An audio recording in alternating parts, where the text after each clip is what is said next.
বিরতির পর স্বাগত। তালিবানি কায়দা, সেই তালিবানি সম্পর্কে আপনারা প্রত্যেকেই অবগত রয়েছেন, কিন্তু এবার সেই তালিবানি কায়দায় বাংলাদেশকে চালাতে হবে। কে বার্তা দিল এবার বিদ্যালয়ের ছাত্রছাত্রীরা। তালিবানি কায়দায় ইসলামী শাসন ব্যবস্থা জারি করতে অন্তর্বর্তী সরকারের প্রধান ইউনূসকে বার্তা। বন্দুকের ভয়ে চলবে বাংলাদেশ। যশোর জেলার এক মাদ্রাসার ভিডিও ভাইরাল হতেই নতুন চর্চা বাংলাদেশের। যেমন করো তেমন শিষ্য। বিস্তারিত জানবো। টেলিফোন লাইনে যুক্ত হয়ে গেছে প্রতিনিধি শতাব্দী দেবনাথ। শতাব্দী, যে তালিবানি কায়দা চলছে, সেই তালিবানি কায়দায় যেন এবার বাংলাদেশও চলে, তার যেন এক ডাক দিল মাদ্রাসা তারা। ঠিক এই মুহূর্তে কি জানতে পারছো বা কি বক্তব্য? কিন্তু তোমার সাথে কথা বলার আগে আমি একবার দেখাবো যে ঠিক তারা কি বলছিল।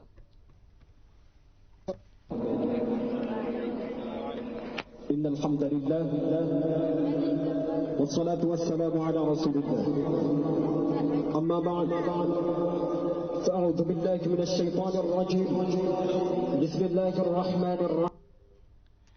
আমি সেই বিষয়ে বিস্তারিত জানছি। টেলিফোন লাইনে যুক্ত হয়ে গেছে প্রতিনিধি শতাব্দী দেবনাথ। শতাব্দী, ঠিক কি জানতে পারছো?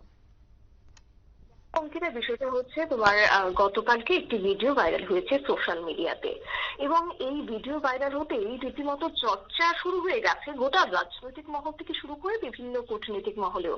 কেননা দেখো, বিষয়টা আমরা যেটা জেনেছি যে যশোর সদরের জামিয়া ইসলামিয়া মাদ্রাসার একটি ভিডিও ভাইরাল হয়েছে, এবং এই ভিডিওতে একটি দেখতেই পাচ্ছ যে ভিডিওতে রীতিমতো দেখা যাচ্ছে যে দুজন দাঁড়িয়ে আছে, একজন ডান দিকে একজন বাঁ দিকে দাঁড়িয়ে আছে, এবং মাঝখানে একজন বক্তৃতা রাখছে। এবং তাদের যে পোশাক আশাক, তারা রীতিমতো কালো কাপড় দিয়ে তারা মুখ ঢেকে আছেন, বা রীতিমতো গোটা শরীর তারা ঢেকে আছেন কালো কাপড় দিয়ে, এবং মাঝখানে যে আছেন তিনি কিন্তু আরবি ভাষায় বক্তব্য দিচ্ছে।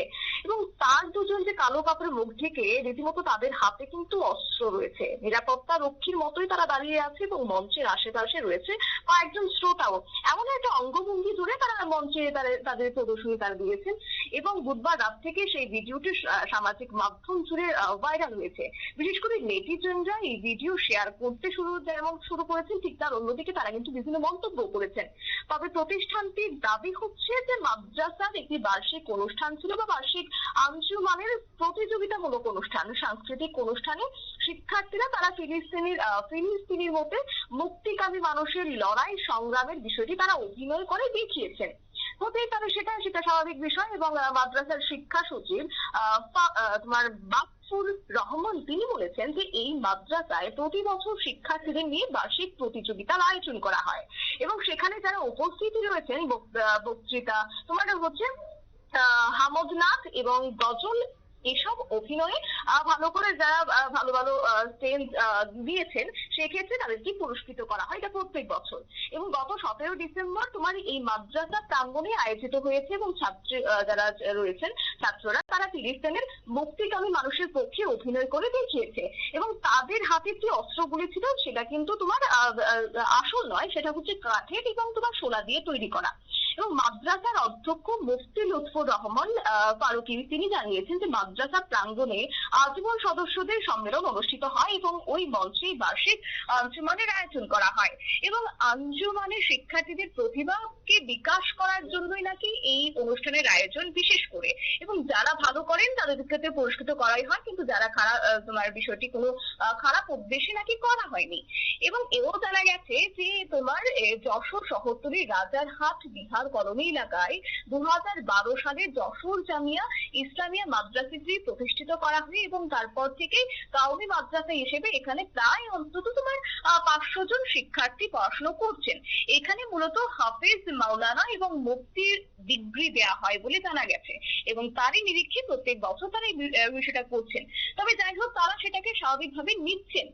এবং সেই জায়গায় একটি বিষয় অঙ্কিতা খেয়াল করবে, যখন বাংলাদেশ জুড়ে তোমার জঙ্গিদের রীতিমতো তৎপরতা বেড়ে গেছে, এবং যেখানে বলা হচ্ছে যে ইউনূসের আমলে রীতিমতো জঙ্গি আস্ফালন বেড়ে গেছে, এবং এই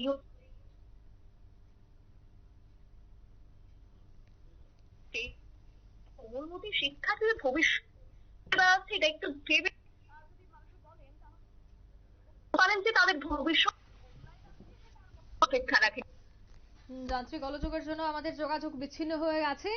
যশোর জেলার একটি মাদ্রাসার ভিডিও ভাইরাল হতেই কিন্তু নয়া যৌবনা তালিবানি কায়দায় ইসলামী শাসন ব্যবস্থা জারি করতে ইউনূসকে বিশেষ বার্তা নিয়ে নিচ্ছে এই মুহূর্তে ছোট্ট একটি বিজ্ঞাপন বিরতি।